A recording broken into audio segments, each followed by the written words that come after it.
Ujambo na karibu tena mpendwa msikilizaji, mahali popote panapoendelea kusikiliza na kutegea sikio sauti hii.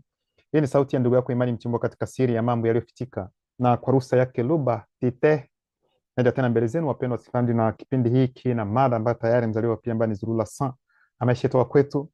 Ndugu zangu, tema kama jinsi mnavyoiona inahusu kabla ya Ibrahimu kuwako mimi niko.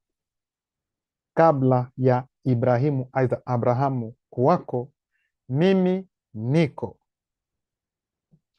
Tutaongelea mada hii kuhusiana na huyu ambaye wataita kwa jina la Yehoshua Hamashia, ambaye katika dini zingine wanamtambua kwa jina la Yesu aza Jesus, Isa, majina yote ambayo wanayompatia, kwa sababu alikuwa katika mazungumzo kwa mujibu wa Biblia za kisasa na baadhi ya Wayahudi, akawa akiongea nao, na kuna mambo kadhaa ambayo aliyoyazungumza katika kipindi hicho. Lakini watu wanasoma maandiko hayo, wanaendelea tena kujiingiza tena ndani tena zaidi katika shimo, na wakati wanapoingia tena ndani zaidi katika shimo, itakuwa vigumu kutoka nje ya shimo, kwa sababu walio wengi hawaelewi, hawapenyi ni nini ambacho kinaendelea. Maana watatafsiri haya mazungumzo tofauti na uhalisia wenyewe wa namna mambo yalivyokuwa ndani ya Biblia za kisasa. Nikisoma katika kitabu cha Yohana sura ya 8 mstari wa 58, huyu watakayeita kwamba ni Yesu wa Nazareti aliyeletwa na wakoloni ili kuwaweka watu weusi katika utumwa, anasema kwamba kabla ya Abrahamu kuwako aweza kuweko, yeye yuko. Sasa hawa wanaojiita kwamba ni Wakristo pamoja na hao wachungaji wao manabii wanasema kwamba kitendo cha kuongea hivyo katika kitabu hicho cha Yohana sura ya 8 mstari wa 58 kwamba kabla ya Abrahamu kuwako, yeye alikuweko, yeye yuko. Na wanaposoma katika kitabu katika hilo watakaloita Agano la Kale, katika kitabu cha Kutoka sura ya 3 mstari wa 14, ambapo Mungu alimtuma Musa ili kuwakomboa wana wa Israeli waliokuwa katika utumwa huko Misri kwa mujibu wao. Sasa huyo Musa atamuuliza Mungu kwamba sasa ikiwa wana wa Israeli wataniuliza ni nani aliyekutuma, mimi nitasema namna gani? Ndipo huyo Mungu atamwambia Musa kwamba utawaambia kwamba mimi niko, ndiye amekutuma. Na kuna tafsiri zingine zinasema mimi niko, aidha mimi ndiye, aidha mimi ndimi, ndiye amekutuma. Ndivyo utakavyowaambia hao wana wa Israeli watakapokuuliza ni nani ambaye amekupatia hayo mamlaka ya kufanya hivi. Kwa hiyo wanapenda kusema kwamba ina maana kwamba huyu wanayeita Yesu kwa hiyo ni Mungu pia, kwamba huyu wanayeita Yesu kwamba pia ni Mungu, kwa sababu naye pia wakati alipokuwa katika mazungumzo alisema kwamba kabla ya Abrahamu kuwako mimi niko. Na tena Musa naye pia wakati huo aliulizwa nani huyo Mungu ambaye watauliza namna, Mungu akasema kwamba useme kwamba mimi niko, yaani niko yule ambaye yupo. Kwa hiyo walio wengi ambao hawajui zaidi sana kuhusiana masuala ya Biblia, kuhusiana na swala la kiroho, wanasema kwamba ina maana kwamba Mungu tena ndiye huyu wanayeita kwamba ni Yesu. Sisi tutaenda kuwapatia maelezo kamili kuhusiana na hili swala, haya mazungumzo ambayo yalitendeka kwa kina kabisa, ambapo tutaingia katika Kalata Mbali, kitabu cha ukweli, ili kwenda kuwaletea hadithi halisi ya kile kilichotokea katika mazungumzo hayo, katika ukweli wa namna kila kitu kilivyotendeka. Ndio maana tutaingia ndani ya Biblia Kalata Mbali katika kitabu cha Dina Ewo ambao wataita Samueli wa pili sura yake ya 15 mstari wa 35. Sitasoma yote, lakini inaanza kusema loba ni zaidi ya aliye hai. Maana yake ni kitu gani ndugu zangu? Na hanza hapa katika kitabu hiki, kwa sababu ndani ya Biblia za kisasa wanawaambia kwamba huyo Mungu wao ni Mungu aliye hai, yeye ana uzima ndani mwake, ndivyo wanavyosema. Bali tunapoongelea loba, muumba pekee wa kweli, yeye ni zaidi ya aliye hai, yeye ni zaidi ya uhai, yeye ni zaidi ya uzima, kwa sababu ni yeye anayedhihirisha uzima, ni yeye anayefanya kwamba uzima upate kuwepo. Kwa hiyo yeye yuko nje ya zana ya uzima, yuko nje ya zana ya kifo, yuko nje ya zana ya uhai. Huyu ninayeongelea hapa ndiye muumba pekee wa kweli, na huu ndio tofauti ambao unatakiwa kuelewa kati ya hicho ambacho ni kiumbe watakachoita Mungu katika kila aina ya dini na muumba pekee ambaye hafananishwi na chochote. Nafikiri hapa mnaelewa vizuri. Sasa mkiingia humu ndani ya Kala Tambale, nikisema kuingia wengine unaweza ukaingia usitoke. Mkisoma katika Kala Tambale katika ukurasa wa 7 wa dibaji ya Kala Tambale, wanaanza kusema kwamba Loba yuko nje ya hali inayoonekana na isiyoonekana, nje ya kweli zote, yaani kila aina ya uhalisia. Loba yuko nje ya hayo yote. Ikiwa angekuwa na utangulizi wa mwanzo, angezihirika kutoka kwa kutokuwepo kwa mwanzo, au angezalishwa na kujihuisha mwenyewe kwa kuwepo au utashi uliokuwepo hapo awali. Najua kwamba hapa ninasoma, lakini walio wengi hawawezi kuelewa. Sasa nitafafanulia kile ambacho nimekisoma maana yake ni nini. Hapa inapenda tu kuambia tu kwamba Loba ambaye ni muumba pekee wa kweli hauishwi na chochote, maana yuko nje ya uwepo. Mnaelewa? Loba yuko nje ya uwepo, yuko nje ya uwepo usiokuwepo, yuko nje ya kila aina yoyote ile ya mawazo ambayo mnaweza mkafikiri, yuko nje katika zana yote ile ambayo mnaweza mkafikiri, yuko nje. Hayuko ndani ya mbingu, hayuko chini ya dunia. Yaani Loba muumba pekee wa kweli yuko basi. Bali mnapoangalia hiyo miungu ya dini, Mungu wa Biblia za kisasa, wanawaambia kwamba yeye ana uzima ndani mwake, yeye yuko mbinguni kwa sababu mbingu linamwenea, anaenea vizuri katika mbingu. Yaani yuko sehemu fulani, anapokuwa sehemu fulani hayuko sehemu nyingine. Na ndio maana katika Biblia za kisasa watawaambia kwamba Mungu alishuka ili aje kuangalia kile ambacho wana wa watu waweza wanadamu wanachokifanya kuhusiana na swala la huo mnara wa Babeli, ambapo akasema kwamba tushuke ili waende kuvuruga lugha ya watu. Hapa tumesoma katika kitabu hicho cha Kutoka sura yake ya 3 mstari wa 14, tumekuja kuona kwamba inasema mimi niko ndiye aliyemtuma Musa. Ila kitabu hicho tena cha Kutoka sura yake ya 3 mstari wa 14, mkienda katika tafsiri ya Ulimwengu Mpya wanasema namna gani? Mnaweza mkasoma mstari wote, lakini wanasema hivi ndivyo unavyopaswa kuwaambia Waisraeli, nitakuwa amenituma kwenu. Kwa hiyo wana wa Israeli watakapokuuliza kwamba ni nani amekutuma, uwaambie kwamba mimi ambaye jina langu naitwa, yeye anaitwa nitakuwa. Kwa hiyo ikiwa nasema kwamba nitakuwa, bado hajawa. Kwa hiyo tayari kuna tofauti kati ya maneno hayo, kati ya tafsiri, kati ya toleo mbalimbali, lakini wote wanasema kwamba ni Biblia zilizotafsiriwa aidha iliyotafsiriwa kutoka katika maandishi ya awali Kiebrania na Kigiriki. Lakini kwa nini mikanganyiko ya namna hii? Sasa itakapofika katika hilo watakaloita Agano Jipya, huyo Yesu atakuwa na mazungumzo na baadhi ya Wayahudi, atakuja kusema pia kwamba kabla ya Abrahamu kuwepo mimi niko. Nao pia wanasema kwa hiyo kwenye Kutoka kule yule ambaye, yani Yesu ni yeye mwenyewe, kwa Yesu ni Mungu. Watu hawaelewi, wanaingia, lakini sijui mafikra wanaweka wapi wakati wanaposoma. Sio mambo ambayo ni magumu kuyaelewa unapoyasoma, hayana ubishi wowote.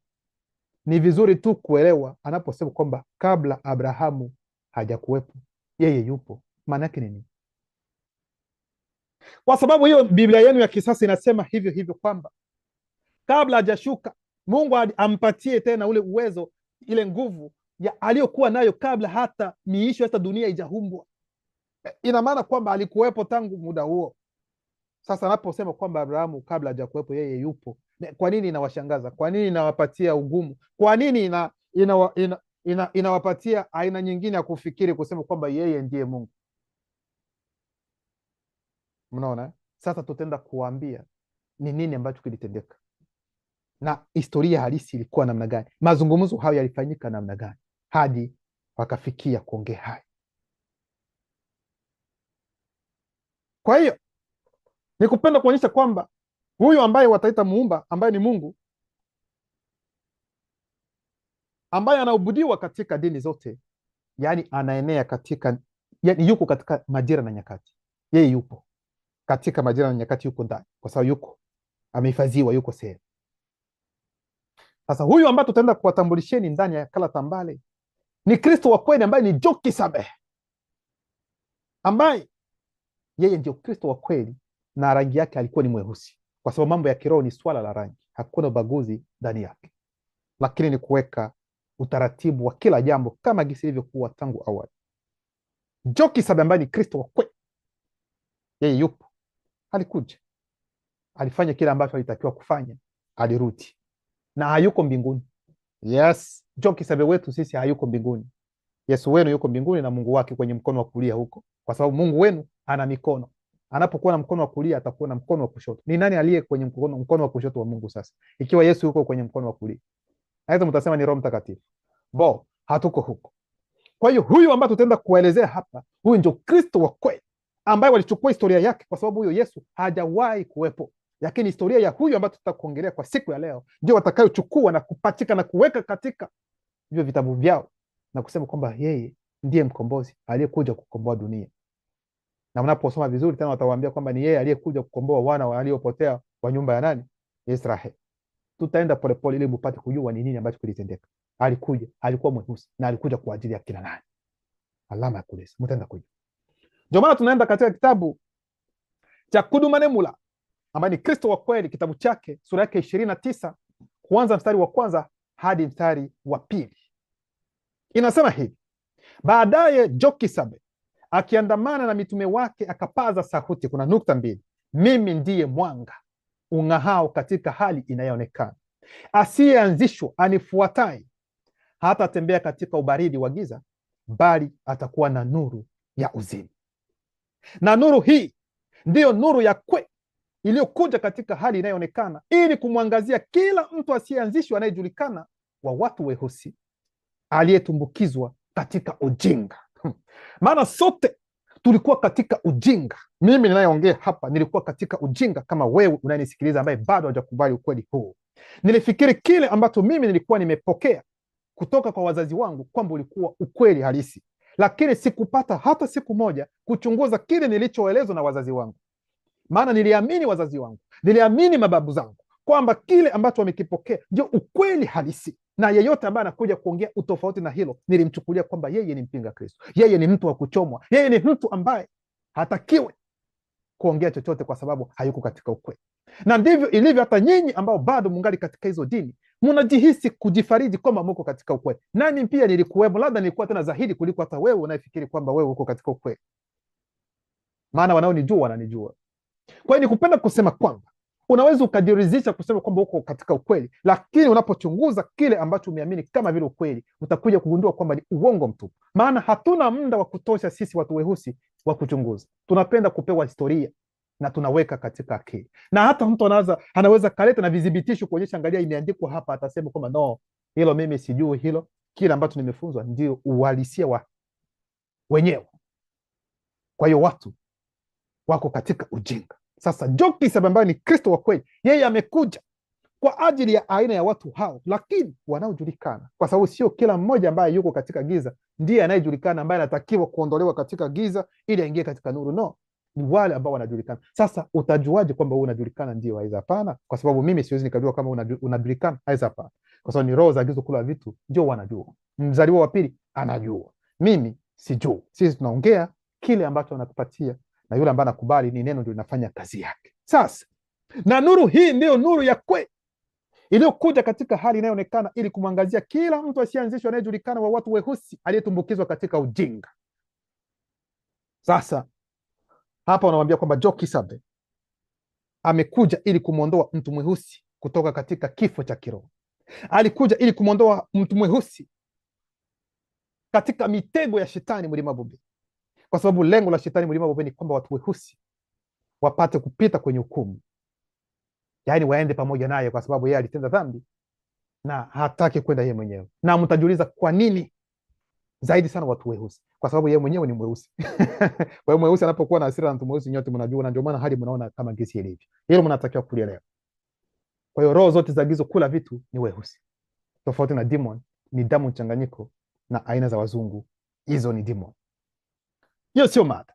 Lakini kwa hiyo ujio wa Joe Kisabe ambaye ni Kristo wa kweli, lengo lake kabisa ni kulikomboa taifa la watu weusi wa wakati wa zamani, kipindi cha zamani, kwa wakati ambao yeye alikuwepo na wakati mwingine unaokuja. Yaani maana yake Joe Kisabe alipokuja ni katika lengo la kuwakomboa weusi wa nyakati zote. Sijui kama naelewa. Alikuja katika lengo la kuwakomboa weusi wa nyakati zote. Nasema weusi wa nyakati zote.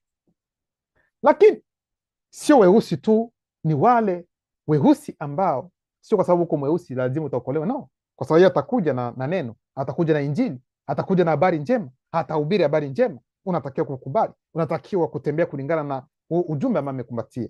Akikupatia ujumbe unaenenda kulingana na ujumbe, basi hadi mwisho kitu kingine unaokolewa. Ili ndio unatakiwa kulielewa, ndugu zangu. Na hicho ndio kitu ambacho Joe Kisabe alikuja ukifanya kwa ajili ya watu weusi peke yake. Nasema watu weusi, hapana rangi zingine.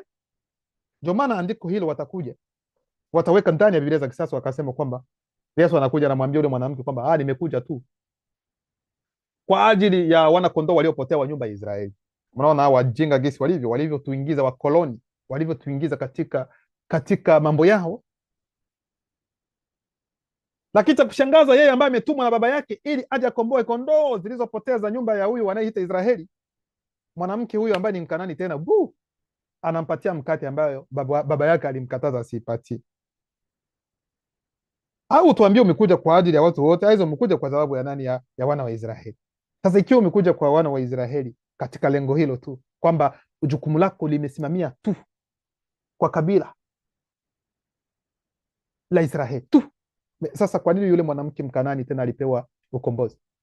Kwa nini mwanaye aliponywa?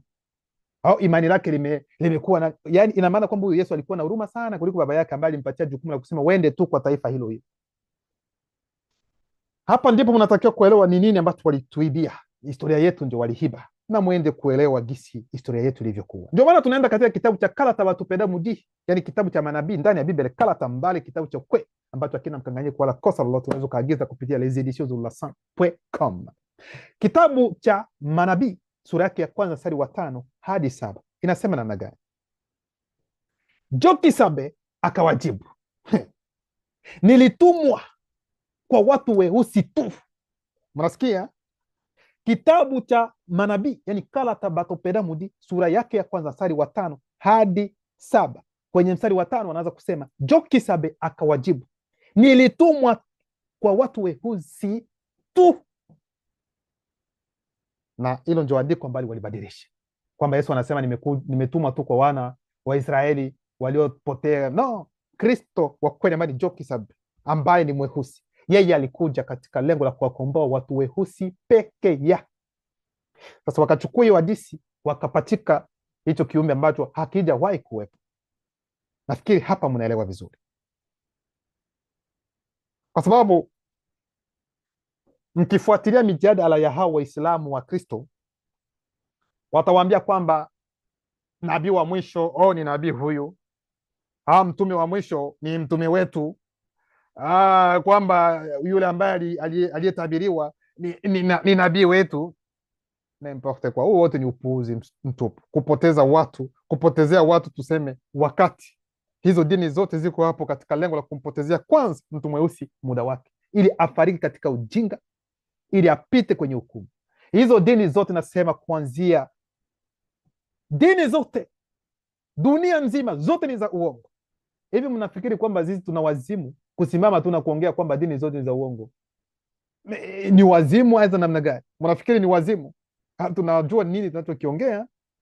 Na wale ambao watabisha, mtakuwa na ufahamu wakati wa hukumu, mtapata ufahamu, mtajua nani alikuwa katika ukweli. Kuna ufahamu ambao utarejea, mtajua nani alikuwa katika ukweli.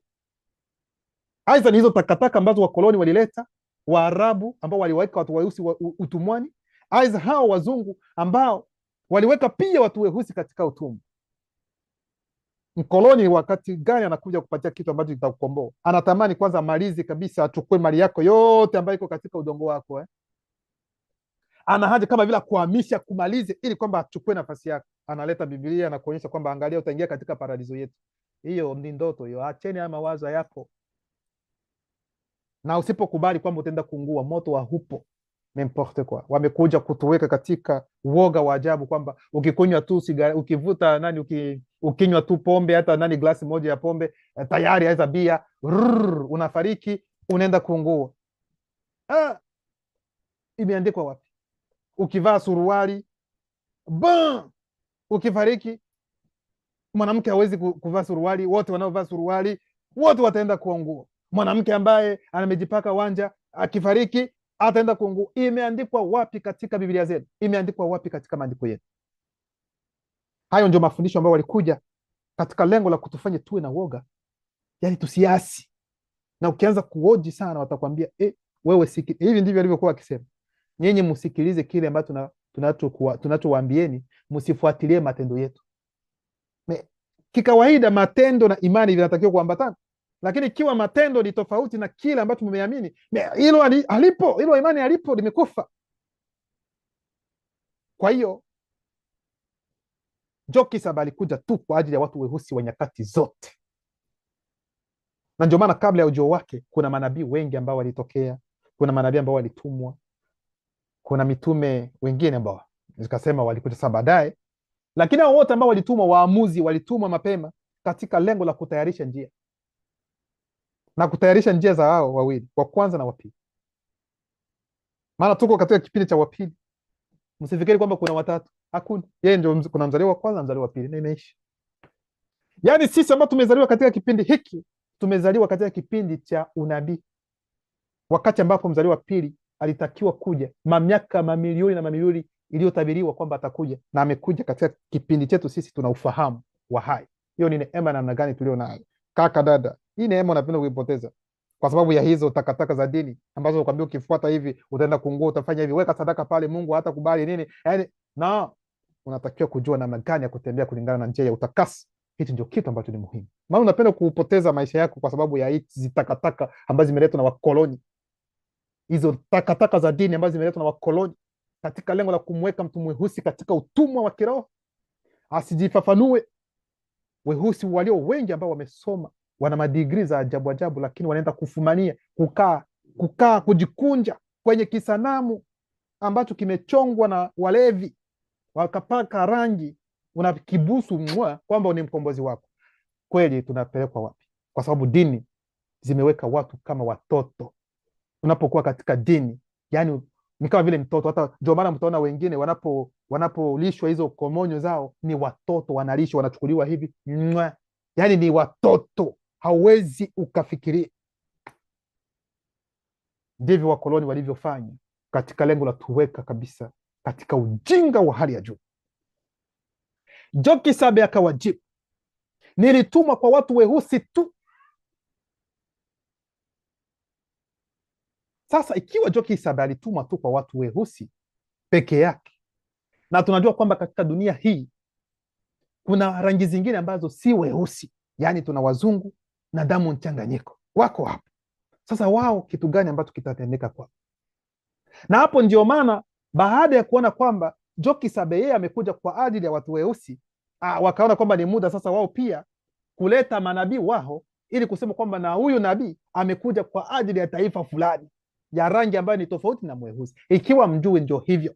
Ndio maana utasikia kuna nabii aiza mtume wa Waarabu, kuna nabii aiza mtume wa wazungu huko, kwa sababu wanajua kwamba Jokisaba ambaye ni Kristo wa kweli alikuja kwa ajili ya watu weusi. Nao pia wakasema no, hatuwezi tukakaa hivi, Kwa hiyo tuunde wa kwetu, halafu tuibe hiyo historia, tubadilishe, halafu tuangalie kile ambacho kitakuja baadaye. Hapo ndipo dini zingine zitatokea, wataanza kutoa dini zingine zikisema kwamba ikiwa Kristo amekuja hivyo, alikuwa mweusi, lazima pia tuangalie kile ambacho tutakifanya. Hivyo ndivyo ilivyoendelea na hadi muda huu. Lakini sasa swali lipo kwa wale wengine ambao si wazungu, ambao ni damu mchanganyiko, wazungu si weusi, ambao ni wazungu na damu mchanganyiko, nini kitatokea kwao? Hawatakiwi kuokolewa? Kipindi cha Joki Sabe yaani kuanzia mwanzo huko hadi kipindi cha Joki Sabe, hakuna yeyote ambaye aliruhusiwa katika swala la kiroho, hata mmoja katika rangi zingine, ila kwa sababu kila kitu kilikuwa tayari kimeshatabiriwa, kinajulikana ni lini wazungu wanaweza wakaingia katika kusanyiko la walioanzishwa na wasioanzishwa walioneemiwa. Ndio maana tunaendelea kusoma katika mstari wa 6 kwamba kwa hiyo kulingana na agizo lililowekwa haifai kuchukua. Ndivyo. Kwa sababu ya nini? Alikuwa na mazungumzo na huyo mwanamke ambaye alikuwa ni mzungu. Ndani ya Biblia sasa watasema alikuwa Mkanani. Uongo mtupu, kwa sababu Wakanani watu weusi. Ndio maana kuna tafsiri nyingine ambayo inasema kwamba alikuwa Mgiriki, Syrophoenician. Ni hivi. Kwa hiyo Joki Sabe akawajibu, nilitumwa kwa watu weusi tu. Kwa hiyo kulingana na agizo lililowekwa, ni agizo lililowekwa, aliwezi kubadilishwa. Haifai kuchukua mkate huu ambao umetengwa kwa ajili ya jamii ya watu weusi tu na kuwapa wazungu na damu mchanganyiko.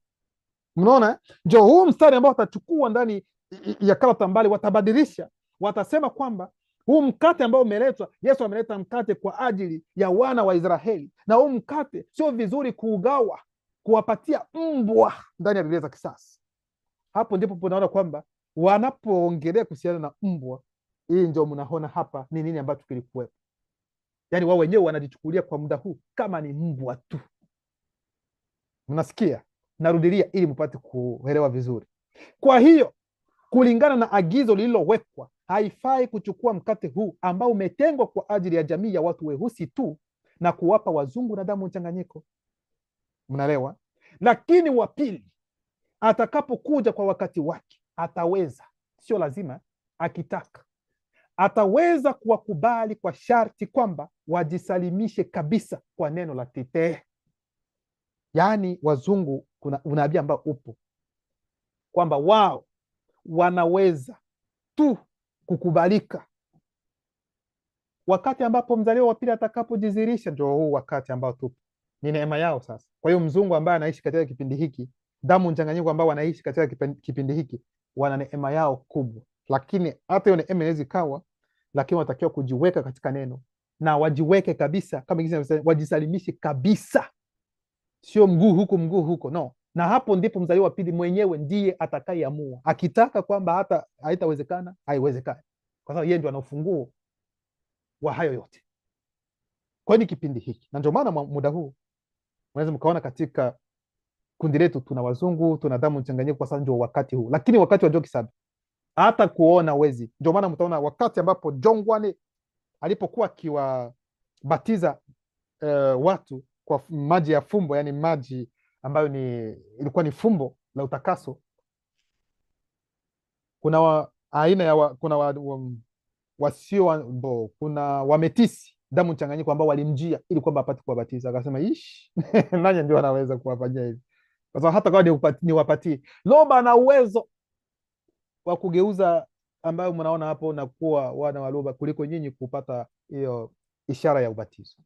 Haya mambo hayakuwa yanaruhusiwa. Hata ndani ya Biblia za kisasa inasemekana katika kitabu cha Kumbukumbu la Torati sura yake 23 kama 23 22 kwamba wanaharamu hawatakiwi kuingia katika kusanyiko la Mungu hadi kizazi cha 10, ndipo wanaweza. Wanaharamu mnafikiri ni wanani? Mwenyewe mtaona kwamba ni watoto ambao wamezaliwa katika ndoa ambayo si halali.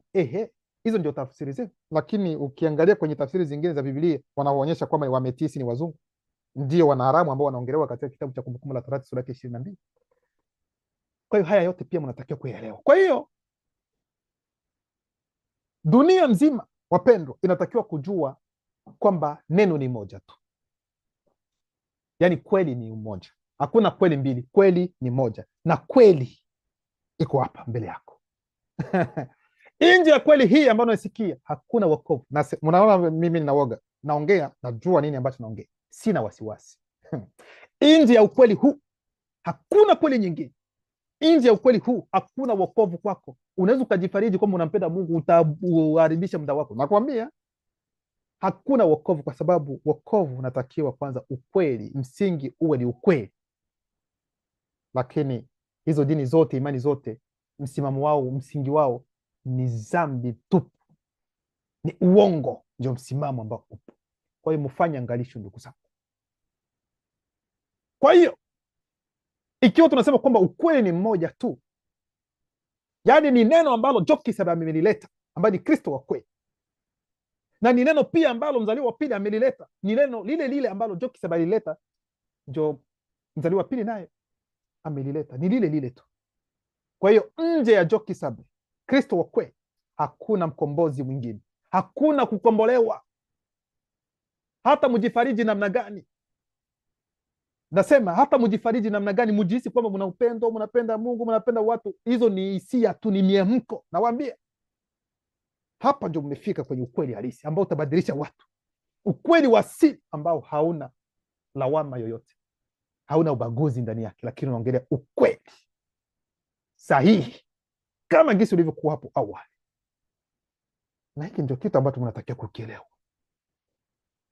Kwa hiyo manabii wengine wenu wote ambao mnawaita huko, mitume ambao mnawaita kwa ni mitume, sijui wao ndio na mabisho, sijui maresha, apotre, diacre, diaconesse, profete, prophetesse, haya majina yote ambao mnaita, padri, nani, imamu, haya majina yote, hao wote ambao mnaita kwamba hao ndio wanaobeba sijui hao ndio watakatifu wa nani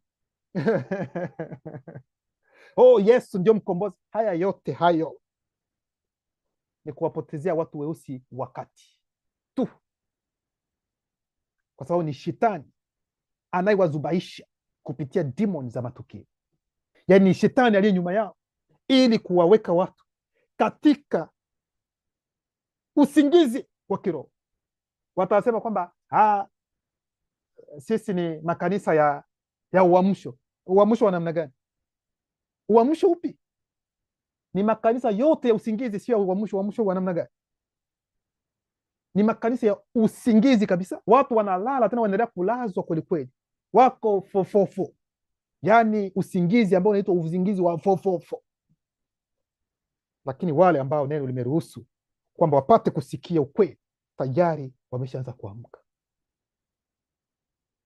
wameshaanza kuamka, na wanaposikia ukweli huu hawana ubishi hata, yaani inapita haraka tu, wanaelewa kwa sababu wametulia, wanasikiliza, wanatafakari, na hawana ugumu kuhusiana na mafundisho haya. Inasema watu wengi kweli wamesikia ukweli huu na hawana wasiwasi kuhusiana hili, ila tu ambacho wanaweza wakasumbuliwa nacho ni majina mapya mapya ambao hawajawahi kusikia. Aluba ndiye Mungu wa kweli, Jokisab ndio nini? Hiyo ni kawaida, lazima uzoee. Sote tulizoea. Ilikuwa vigumu unapoomba unataja Aluba, unaona kama ni kitu ambacho ni kipya. Ni kipya. Lakini kadiri muda unavyoendelea, kadiri unaendelea kuamini kwamba hii ni hivi vilivyo. Woga wa nini? Hakuna. Tuko katika nyumba nzuri. Sasa tunapoenda katika Kudumanemula sura yake ya 29 mstari wa 7 hadi 10, nasema Jokisab akawaambia tena, kwa sababu yuko katika mazungumzo na mtajua anazungumza na akina nani. Kwa sababu hapo wakati Jokisab anazungumza, alikuwa akizungumza na weusi wasioanzishwa baadhi, na katika hao weusi wasioanzishwa pembeni kulikuwa wazungu, kulikuwa damu mchanganyiko nao pia waliokuwa pale, lakini alikuwa akiongea na weusi wasioanzishwa kwa sababu amekuja kwa ajili ya watu weusi. Ila wazungu wanapokuja pale, aidha damu mchanganyiko, hata wafukuza kwa bado nendeni kule, no, wako pale wanasikiliza, lakini anawalenga watu weusi wasioanzishwa. Sasa anasema namna gani? Mimi naenda nanyi mtanitafuta, lakini mtakufa katika dhambi zenu. Ninyi wasioanzishwa, kuna mkato, wazungu na damu mchanganyiko, hamwezi kufika nilipo. Naye akawaambia tena, ninyi ni wa ulimwengu unaonekana na wa kimwili, mimi si wa hapa. Ninyi ni wa ulimwengu huu, mimi si wa ulimwengu huu. Ndio maana dhambi zenu zitawafanya muonje kifo cha kiroho. Kwa maana ikiwa ninyi wasioanzishwa hamkuamini kwa vile nilivyo, na hamkubali maneno ninayosema, na msiyatende, mtakufa katika dhambi zenu. Kwa hiyo ujumbe huu Jokisab anawaambia wasioanzishwa, ingawa damu mchanganyiko walikuwepo hapo, lakini anaongelea, anawaambia wasioanzishwa. Ndio maana mstari wa 15 hadi 19 wa Kudumu Nemula sura yake 29 nasema, alipokuwa akisema hivyo, wasioanzishwa wengi walimwamini na kuweka imani lao katika yeye. Huyo katika yeye sio mwanaume ambaye unaona pale, bali ni mwanaume ambaye yuko ndani, yaani Jokisab ambaye yuko nje ya uwepo usiokuwepo, ndio wakaweka imani lao kwa Jokisab. Loba. Maana watu weusi wako rahisi sana kukubali na kubebwa. Ndio maana anapopenda kitu, kwa sababu mtu mweusi yeye ni mtu wa kiroho. Ingawa dini zimemfanya mtu kuwa mtu wa kidini, lakini mtu mweusi ni mtu wa kiroho. Unapokuwa na masuala ya kiroho, achukulii hivi hivi, anachukulia seriously kabisa. Anakuwa serious kabisa na mambo ya kiroho, lakini bila hata utaratibu sasa, bila hata kufikiria. Ndio tatizo sasa la mtu mweusi. Ni vizuri kweli kupenda mambo ya kiroho, ni vema, lakini sasa tatizo ambalo limemfikia mtu mweusi, hana muda wa kuchunguza. Ndio tatizo. Yaani akisikia tu Mungu, akisikia tu Yesu, basi tayari hilo linadhibitisha kwamba huyu anayeongea pale ni mtu wa Mungu, lakini aweze kuingia kiundani ili kupekua, kuangalia kweli kweli, kuchunguza haya mambo yako namna gani. Hapo ndio tumekwamia walio wengi. Sasa inapotokea kwamba baadhi yetu tunaanza kufikiria na kuona kwamba kujiswali maswali ambayo, mambo ambayo tunaona ndani ya vitabu, ndio maana wengine watakewa wasema, nini na nyinyi mnakuja kukosoa Biblia? Ni msitu mrefu mkubwa ambayo ukiingia unapotea. No, njia za Mungu hazichunguziki, zinachunguzika. Hata Roho anachunguza mambo ya ndani kabisa ya siri ya Mungu, ipo ndani ya Biblia pia. Kwa hiyo alipokuwa akisema hivyo, wasioanzishwa wengi walimwamini na kuweka imani lao katika yeye. Kisha akawaambia wale wasioanzishwa ambao walikuwa wamemwamini, ikiwa mtakaa na kubaki waaminifu kwa neno langu katika hali yenu ya ufahamu, na kwamba neno langu likikaa ndani yenu, baada ya kuwapima na kuwaona kuwa mnastahili, mtakuwa kweli wanafunzi wangu. Jokisab, Kristo wa kweli. Loba. Maana yake ni nini? Maana yake kwamba ikiwa unasikia neno la Jokisab, yaani eyala tete, neno linalotoka kwa Jokisab ambaye ni Kristo wa kweli, ina maana kwamba neno litakuingia ndani mwako wewe kama mbegu. Neno litakuingia ndani mwako kama mbegu, kama hivi jinsi unavyosikia. Yaani neno linakuingia kama mbegu, kwa sababu hapo wewe utaashiria, utakuwa kama vile udongo. Mnaona, utakuwa kama vile udongo, na neno litachukua umbo la mbegu. Sasa hilo neno ambalo limekuingia kama mbegu litakuchunguza wewe, na likikuona kwamba unastahili, hilo neno ambalo ni mbegu litabaki ndani mwako. Sikilizeni kwa makini. Linapobaki ndani mwako, tayari halitakaa tu hivyo, litaanza sasa kuzaa nini? Litaanza kuzaa matunda, kwa sababu udongo ulikuwa mzuri, na mbegu inapoingia lazima matunda yapate kuonekana baadaye. Na baada ya matunda kuonekana, yaani hilo neno ambalo limo ndani mwako ndilo linakuingiza sasa katika njia ya utakaso. Litakuingiza katika utakaso, litakwambia hiki si kizuri kufanya, hata hiki, kwa sababu udongo umekuwa tayari, huko vizuri. Sasa tofauti yake ni kwamba ikiwa hilo neno ambalo limeingia kwa namna ya mbegu halitabaki, aidha halikubaki ndani mwako, ina maana kwamba wakati neno hilo lilipokuchunguza lilikuona kwamba haustahili. Ndio maana sasa, ikiwa ni hivi, unaweza ukafanya hata miaka 20 katika neno na maisha yako ya kiroho hayaendelei, unabaki vile vile. Yaani unabaki kama vile maiti. Ndio maana walio wengi anaweza akafanya miaka 2, 3 yuko vile vile, 4, 5 yuko vile vile, 6, 7, 8 yuko vile vile, hakuna mabadiliko. Na mtu ambaye ameingia tu hapa siku 2, 3 ameshapiga hatua za ajabu. Ni nini? Kwa sababu neno linachunguza kila mmoja, neno linajua mwisho wa kila mmoja wetu, ingawa sio neno ndio linaweka hatima ya kila mtu, aweza ya mtu, hapana, lakini neno linatujua. Kwa hiyo angalisho sana, ndugu zangu. Ndio maana wakati unapoingia katika ukweli kwamba ulikuwa unatenda mambo kadhaa na hayo mambo bado ungali unayatenda tu, haujabadilika, jiulize maswali. Je, una uhakika kwamba udongo ambao ni wewe ulikuwa umelimwa vizuri wakati mbegu ilipoingia? Kwa sababu mbegu inaweza ikaingia na isitoke kwa sababu udongo haukuwa mzuri, na mbegu unaweza kusema ikaharibika kwa namna ya hali inayoonekana, ingawa neno haliwezi likaharibika. Ndio namaanisha nini? Inatoka. Hili mnatakiwa kulelewa, ndugu zangu. Mnaona? Sasa mnaposoma ndani ya Biblia za kisasa katika kitabu cha Yohana sura ya 8 mstari wa 32, watawaambia wanasema kwamba mtaijua kweli, aidha mtajua ukweli, nao ukweli utawaweka huru, aidha utawavusha. Ndivyo anavyosema. Sasa mimi nauliza, huu ukweli ambao wanaongelea ndani ya Biblia za kisasa ni ukweli wa namna gani? Maana Biblia kuna uongo wa kutosha ndani ya Biblia za kisasa. Sasa huu ukweli utakuwa ukweli wa namna gani? Lakini ndani ya Kala Tambale andiko hili halijaongelea namna hii. Msikilize gisi hilo andiko wanayosema kwamba utaijua kweli, nayo kweli itaweka huru. Ni katika kitabu cha Kudumanemula sura yake 29 mstari wa 17, inasema namna gani? Msikilize gisi anavyosema Jokisab: mtapokea mwito wa neno hodari la lugha, kisha katika njia yenu pamoja naye, katika hali yenu ya ufahamu, mtamjua yeye kuwa ni ukweli uliokatazwa.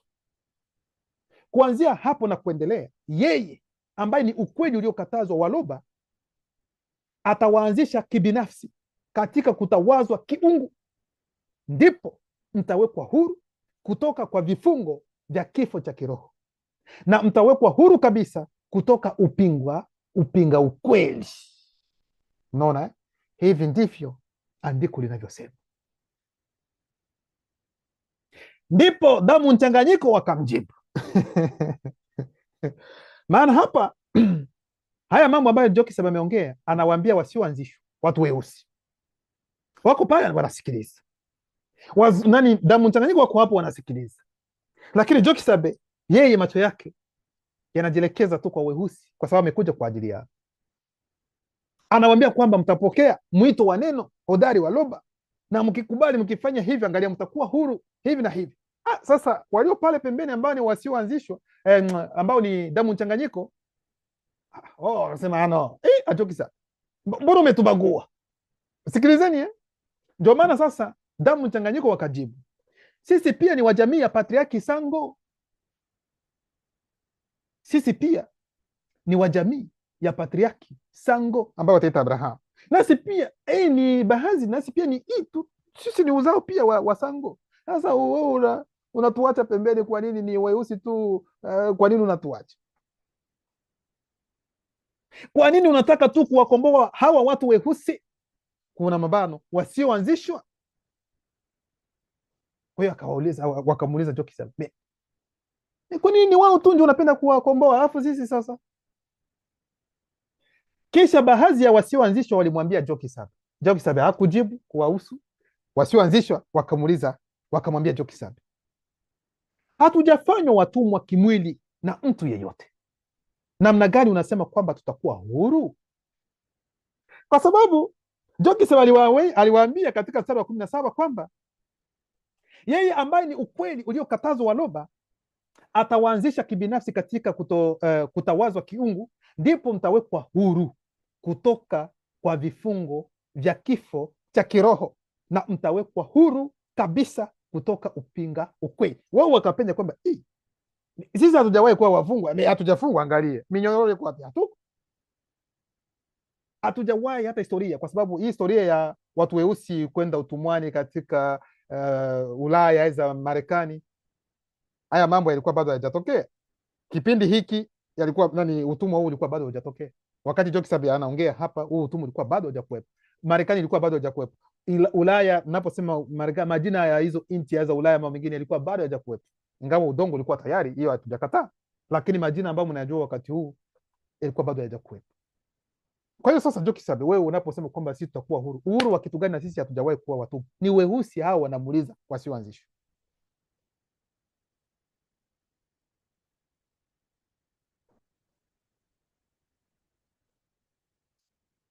Hatujafanywa watumwa kimwili na mtu yeyote, na wao wanasema kimwili, lakini Joki Sabe hakuongelea kuhusiana na mambo ya kimwili, yuko kiroho. Namna gani unasema kwamba tutakuwa huru? Hakika ninawahakikishia, Joki Sabe akawajibu, ikiwa hamko pamoja nami, mmefungwa kwenye dhambi, bali mzungu vilevile damu mchanganyiko si sehemu ya chanzo, si sehemu ya chanzo. Aliyeanzishwa yeye ni sehemu milele. Akamwambia kwamba mnajua kwamba walioanzishwa hawana haja ya kupokea tena ukweli, kwa sababu tayari wameshakuwa, yani wao wameshakuwa wenye chanzo chenyewe, ila wazungu na damu mchanganyiko, yani wao hawana chochote kabisa kuhusiana na sehemu, yani chanzo wao hawapo. Ila nyinyi weusi ambao hamjaanzishwa, nyinyi ambao ni waguruguru, hamupendi kusikia mafundisho yangu, bado nyinyi sehemu yenu ipo, mnaweza mkaja, kwa sababu nyinyi ni watoto wa chanzo, lakini mnatakiwa kuacha hizo hali zenu mbaya na mtembee kulingana na haya mafundisho ambayo niwapatie. Hapo sasa mtakuja nanyi pia mtawekwa, kwa sababu mambo ya kiroho ni swala la rangi. Nimekuja kwa ajili yenu, lakini kwa nini mmuko hivyo? Joki Sabe anawaambia. Ndio maana kitabu cha Kuduma Nemu sura yake 29 mstari wa 26 hadi 39 nasema hapa, anayoendelea kuongea tena ni Joki Sabe, anawaambia tu, si kuja kwa hiari yangu, ni yeye aliyenituma katika uhalisia huu unaoonekana. Kwa nini amwelewi usemi wangu? Kwa nini amwelewi usemi wangu? Ni kwa sababu hamna uwezo wa kupokea neno langu, kwa sababu mna nia ya kutekeleza tamaa za wazazi wenu katika utumishi wa shetani mudima bobe rombaya. Hapa hazungumzi tena na wasioanzishwa weusi, no.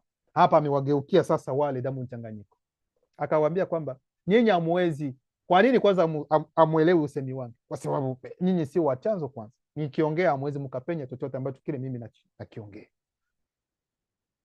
na kwamba wakati hamna uwezo wa kupokea neno langu. Joki Sabe anaposema kwamba hawana uwezo, yani swala kusema kwamba labda wanaweza wakapenda wawe katika ukweli, hilo alipo. Na ikiwa wanaweza kusema kwamba wangependa kuwa katika ukweli, ni katika lengo la unafiki. Walikuwa tu ni wanafiki, hawawezi, kwa sababu hali zao za asili hazingewaruhusu kuingia katika ukweli wakati huu, kipindi hicho cha hao wazungu na damu mchanganyiko wa kipindi hicho.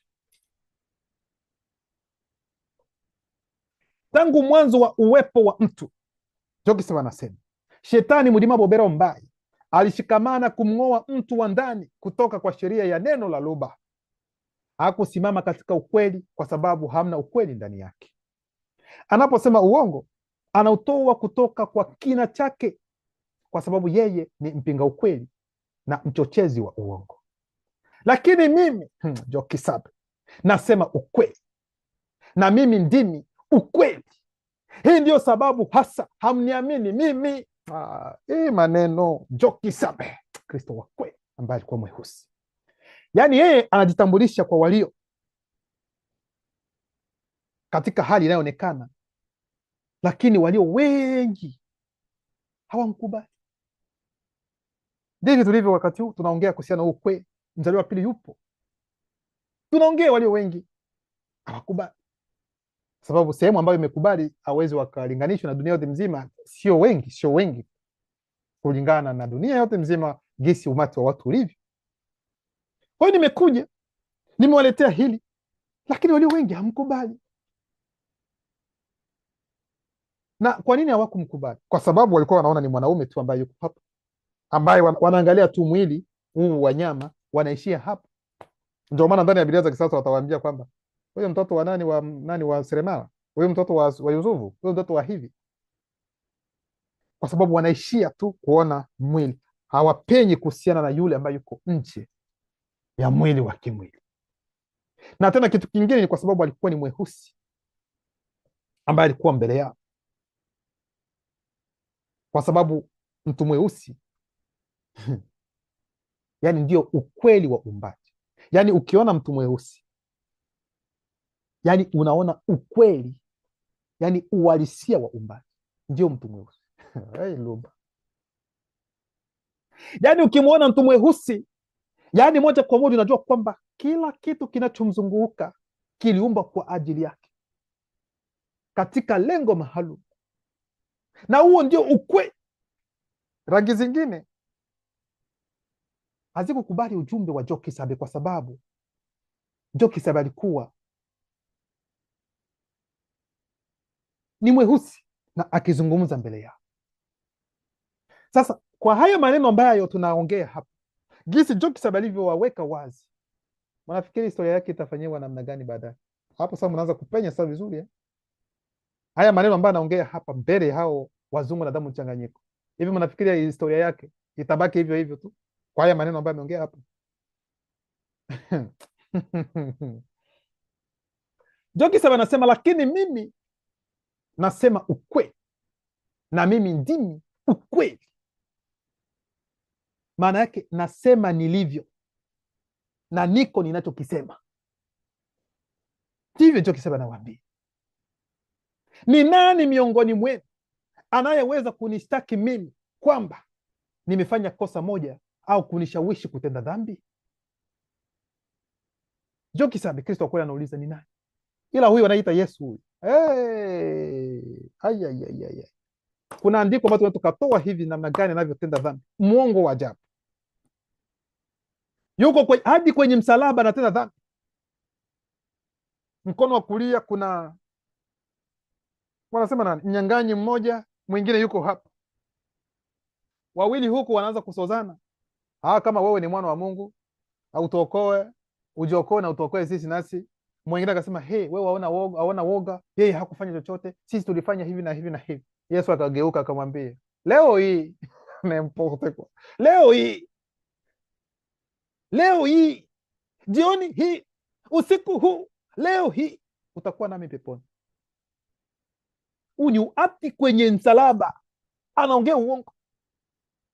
Mtaniuliza namna gani ameongea uongo? Ameongea uongo kwa sababu sote tunajua, na yeye pia aliongea katika kitabu cha Yohana sura yake ya 11:13, kumradhi kama sijakosea. Wakati alipokuwa akizungumza na Nikodemo, alisema kwamba atafariki, atafanya siku 3 ndani ya udongo, alafu atafufuka. Sasa anaposema kwamba atakuwa naye peponi, ni wakati gani? Kwa sababu yeye alitakiwa kufariki, na wakati kweli alipofariki, kwa mujibu wa Biblia, walichukua maiti wakaenda kuizika. Sasa ni lini ambapo alienda na huyo mnyang'anyi akaenda naye peponi? Yani alisahau kwamba atafanya siku 3 kwanza ndani ya udongo, alafu atafufuka ili amwambie basi baadaye alimsemea uongo. Tena wakati wa kufufua tena akadanganya tena. Namna gani? Wakati yule mwanamke ambao anaita Mariamu alikuwa kaburini pale, alipokuja akataka kumkumbatia, akasema, "No, usinigusi, kwa sababu sijapaa kwenda kwa Baba ambaye ni baba yenu, ila nenda ukawaambie wenzangu, wanafunzi wake, kwamba nimerudi kwa Baba ambaye ni baba yenu." Mnaweza mkasoma Sasa kitendo cha kusema kwamba aende kuambia kwamba yeye ameenda kwa baba yake, lakini ndio huyo tena mtasikia kwamba akawatokea wanafunzi wake walikuwa wako ndani ya nyumba wamefunga, akaingia akasema, amani iwe kwenu.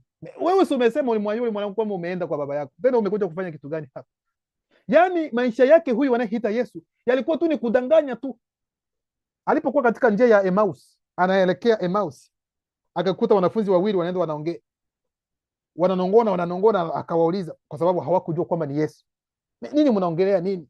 Nao wakasema, na wewe pia ni mgeni wa hapa. Haya mambo ambayo yalitendeka kuhusiana na huyu Yesu ambaye tulifikiri kwamba atawakomboa watu, amekuja kufariki. Naye pia akasema, na nyinyi pia mko na wagumu kuelewa, si alisema hivi na hivi na atafufuka na hivi na hivi na hivi.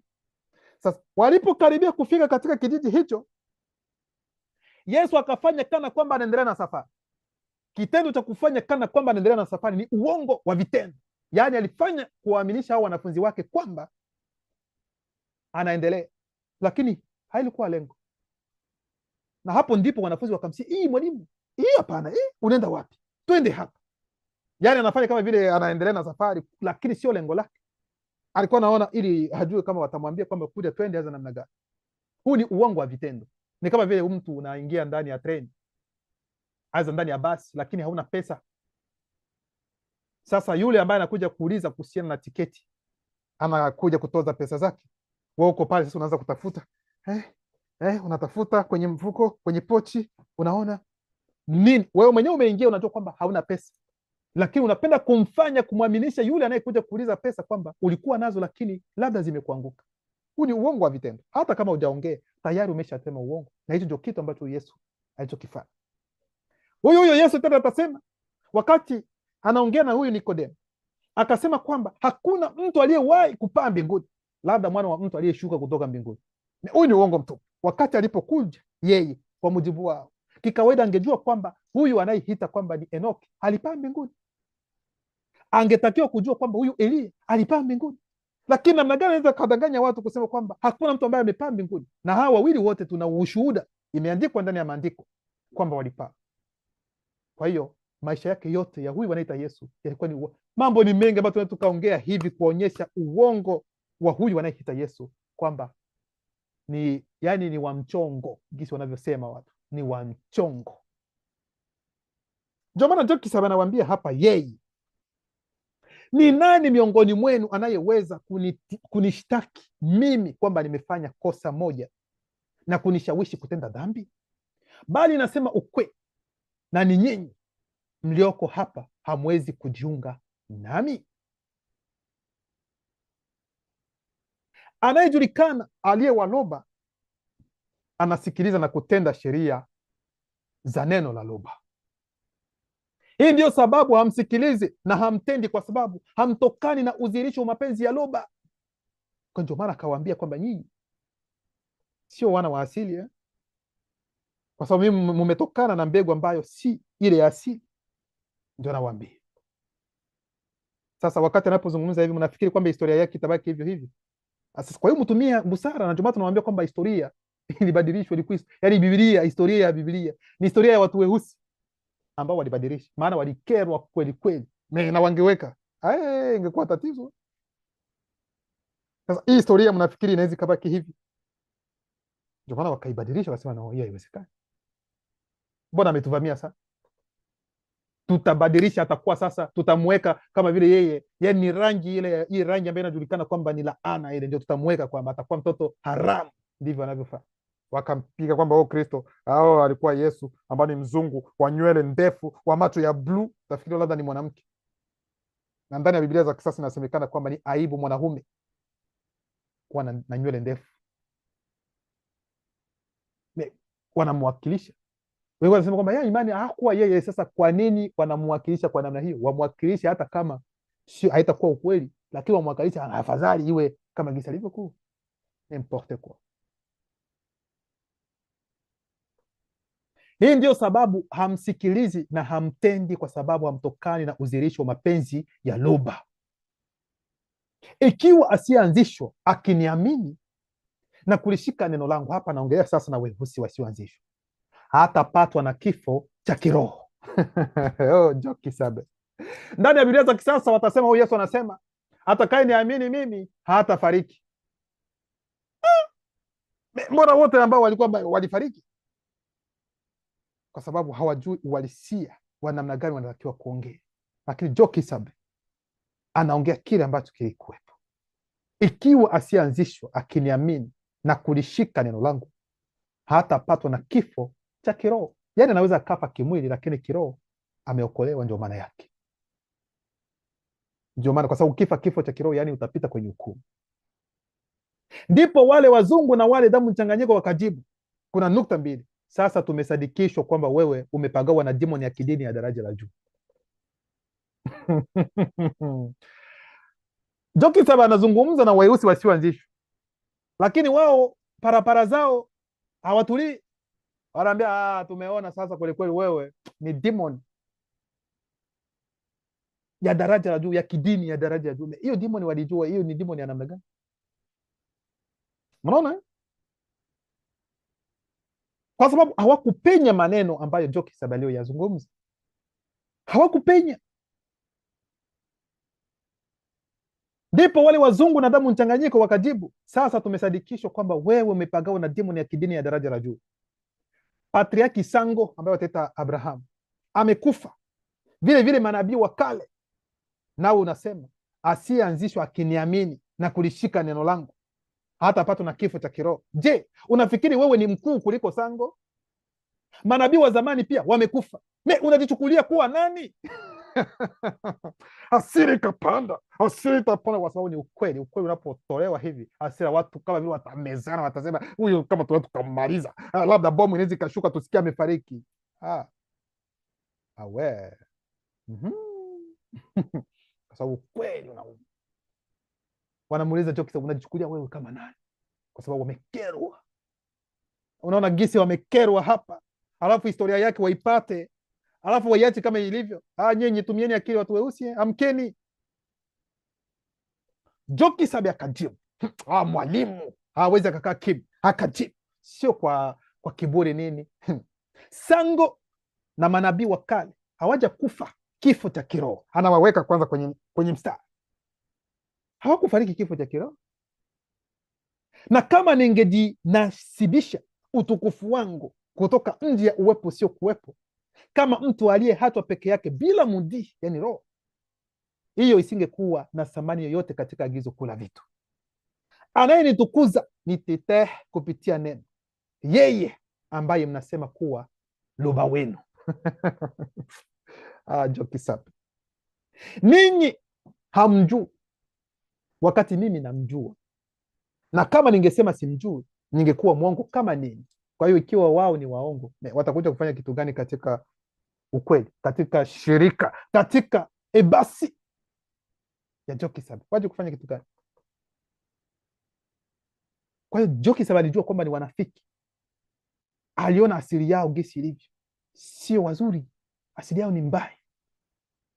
Lakini mimi ninamjua na ninalishika neno lake.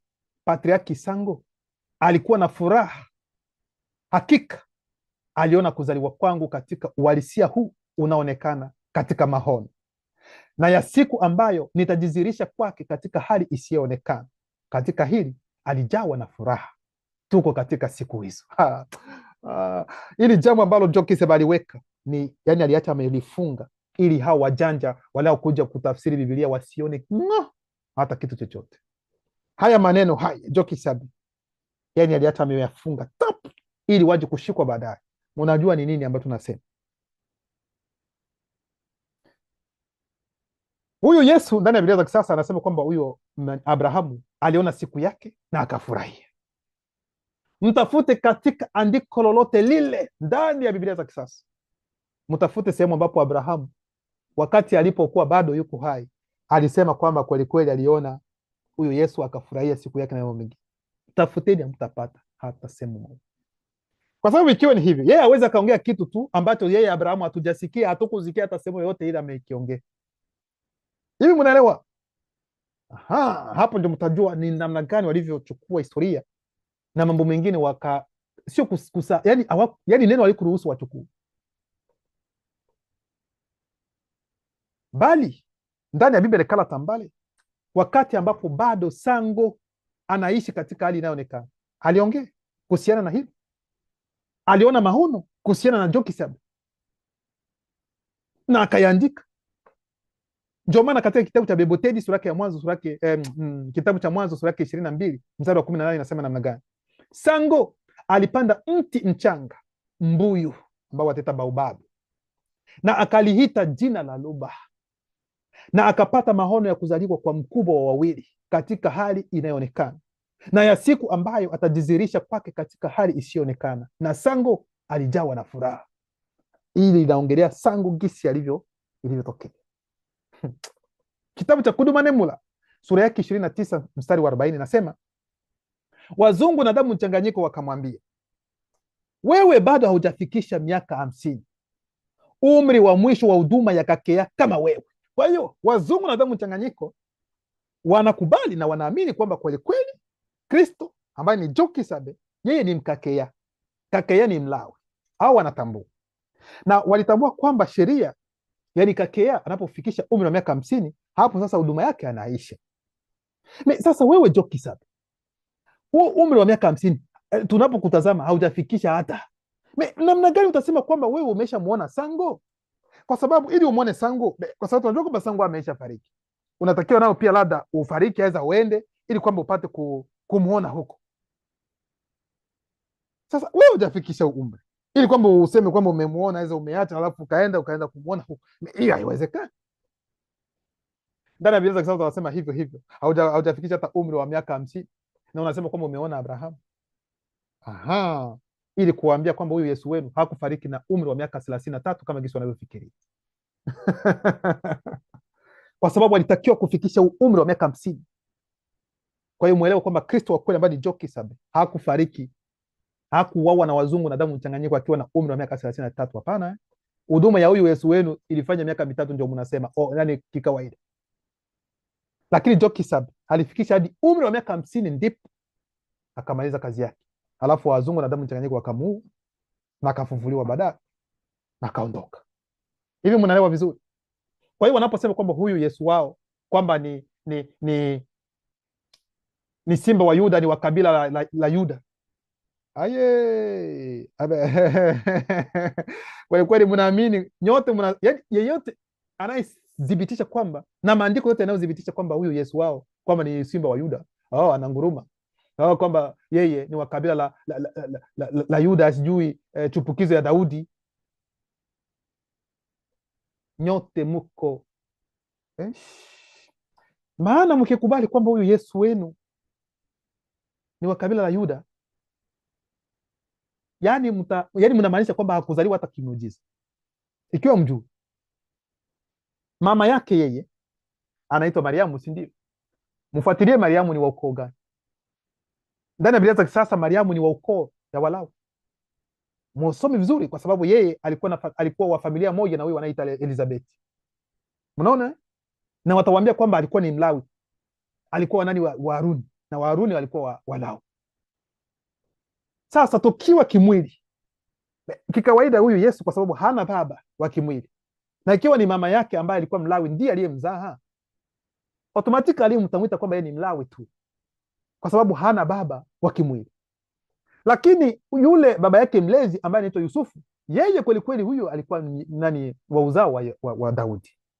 Sasa ikiwa mnakubali kupitia huyo kwamba Yesu kweli ni Myahudi, ni wa kabila la Yuda, chipukiza Daudi, ina maana kwamba mnakubali kwamba ni huyo Yusufu aliyemzaa, aliyefanya tendo la ndoa na huyo Maria, alafu huyo mtoto wake akazaliwa. Hapo tunaweza tukakubaliana kama mnakubali hili. Mafundisho yapo ambayo tumeongelea kuhusiana na hayo. Mafundisho yapo ambayo tumeongelea na hayo, kuonyesha kweli kweli kwamba huyo hakufariki katika umri huo, yeye si wa kabila la Yuda, la Daudi, sijui chipukizi wa Daudi. Hayo yote ni uongo mtupu. Hayo sio mafundisho. Wazungu na damu mchanganyiko wakamwambia, wewe bado hujafikisha miaka 50, umri wa mwisho wa huduma ya kakea kama wewe, na bado unasema tuko katika siku hizo. Kwa hiyo umemwona Patriarki Sango, yani umemwona Abrahamu. Ndio kisha unapenda kutuambia, kwa sababu walijua kwamba unapofikisha umri wa miaka 50 hapo unamaliza. Ndio maana unaposoma kitabu cha Wafalme wa Pili ambayo ni Kinyebeba sura yake ya 3 mstari wa 12 nasema, katika umri wa miaka 50 wa hali inayoonekana ambayo wataita Elia, hivyo alipaa katika hali isiyoonekana ambapo roho za juu hukaa, lakini hakuingia katika ukuu wote. Hivyo ndivyo unavyotakiwa kuelewa. Ndio maana wakamwambia hivyo, utafikisha umri wa miaka 50 bwana. Kitabu cha Kudumu Neno sura yake 29 mstari wa 41 hadi 42 nasema, hakika ninawahakikishia, Jokisab akawajibu, kabla ya Patriarki Sango kuwako, kuna mabano kuzaliwa, mimi niko. Mimi niko. Hiki ndicho walichochukua wakaweka humu ndani ya Biblia za kisasa katika kitabu cha Yohana, na wanaunganisha kusema kwamba yeye ni Mungu. No, yani Jokisab anaposema kabla ya Patriarki Sango kuwako, yani hajazaliwa, yeye yupo, kwa sababu yeye ametoka nje ya uwepo usio kuwepo. kwa sababu yeye ndio mzaliwa wa kwanza wa viumbe vyote. Mnaelewa? Yeye ndio mzaliwa wa kwanza, ikiwa mnapenda kuelewa, wa viumbe vyote. Katika wale naongea hivi ili mpate kuelewa. Sasa wakati ambapo anaposema kwamba Sango kabla yeye hajazaliwa mimi nipo, kwa nini nawashangaza? Mnafikiri kwamba Jokis alizaliwa tu pale, hakutoka sehemu? Alitoka sehemu, alishuka, alitoka juu akashuka, alafu akazaliwa. Sasa anaposema kwamba yeye kabla Abrahamu hajakuwepo, hizo Sango hajakuwepo, yeye yupo, kwa nini inasumbua watu hapo? Sasa mtaita kwamba ameshakuwa ni Mungu wenu. Hicho Kiswahili ni Kiswahili ambacho ni kigumu kuelewa. Ni Kiswahili ambacho kiko rahisi tu.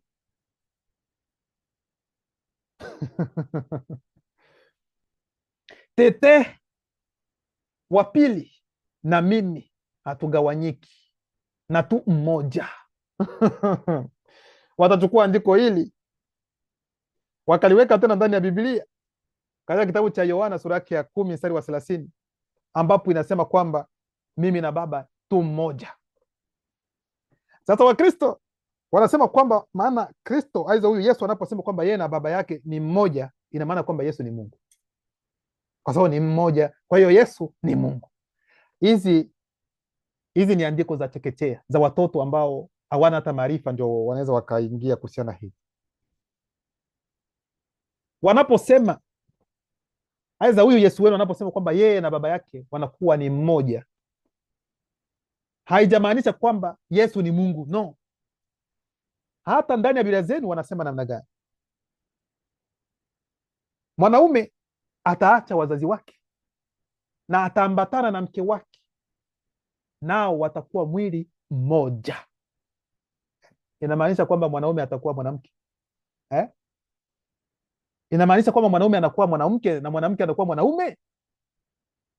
Ikiwa ni hivyo, basi tumuone mume naye amevimba tumbo, anabeba ujauzito, tumuone kama ndio hivyo mnamaanisha.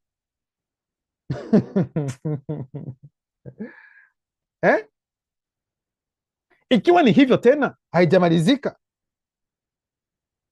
Ikiwa Yesu ni Mungu, kwa sababu yeye na Mungu ni mmoja, inapenda kumaanisha kwamba mitume wote ambao Yesu aliwachagua, maana katika maombi aliomba yale maombi ya ukuhani ya kuchagua mitume, alisema nataka kwamba wawe kumrazi hao wanafunzi wawe kitu kimoja kama wewe na mimi tu mmoja. Haya maombi pia aliyaomba kwamba anataka mitume wake wawe kitu kimoja, wawe mmoja kama yeye Mungu na Yesu ni mmoja. Swali langu ni hili, ikiwa anasema hivyo kuhusiana na mitume wake, na mitume mnajua kuna kina Petro, Yohana, Yakobo, wengine wote ambao mnajua wa Yuda, inapenda kumaanisha kwamba Petro atakuwa Yohana na Yohana atakuwa Petro? Yesu ni Mungu. Na hizo ndio andiko ambazo wanaongea wanatetea kwamba amesema hapo ndio Mungu. Andiko za kitoto hizi. Hizi ni andiko za kitoto hizi, ambazo wale ambao hawajui mambo ya kiroho yako namna gani wanabaki kuzizungumzia. Hizi sio andiko ambazo unaweza ukaleta kutetea uungu wa huyu Yesu wenu.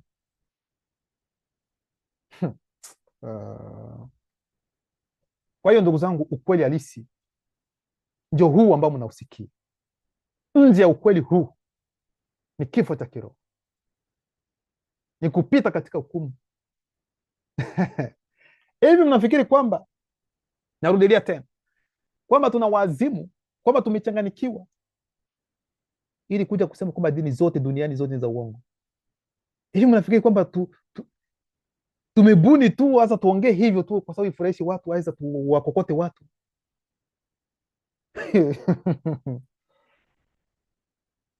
Kwa hiyo kaka, dada, ondoka katika hizo takataka za dini, zinakuharibia muda wako tu bure. Leta sadaka, leta hivi, Mungu atakubariki. Achana na ujinga huo. Huyo Mungu wenu, yeye hizo sadaka ataenda nazo wapi? Anaduka huko mbinguni aliko ili anunue kitu kipi ambacho hakiko cha kwake, na yeye unasema kwamba yeye ndio muumba? Sadaka aende nazo wapi? Ili iwe nini? Msipoleta sadaka mnamwibia Mungu. Imeandikwa wapi? Mnapokuja katika nyumba ya Bwana msije mikono mitupu. Ikiwa Mungu anasema kwamba msije mikono mitupu, mnabeba Biblia mikononi, mnaingia ndani ya kanisa, tatizo iko wapi? Kwa sababu anawaambia kwamba msije mikono mitupu. Unapokuwa na Biblia hauko mikono mitupu. Sasa kwa nini watatafsiri kwamba ulete sadaka, kwamba wanasema kwamba ulete pesa? Si angesema kwamba ni pesa ndio wanaomba? N'importe quoi. Kwa hiyo nikupenda kuwaelewesha, kuambia kwamba wanaposema kabla ya Ibrahimu kuwako mimi niko, sio kama jinsi wanavyofikiria wao. Ni kuonyesha kwamba Jokisabe kabla ya kuja katika hali inayoonekana yeye yupo. Alafu nitaongea kitu ambacho labda kitaumiza wengine. Jokisabe ambaye ni Kristo wa kweli sio kiumbe, hakuumbwa, lakini si muumba, maana muumba ni mmoja tu ambaye ni Luba Tite. Luba anaendelea kujitukuza.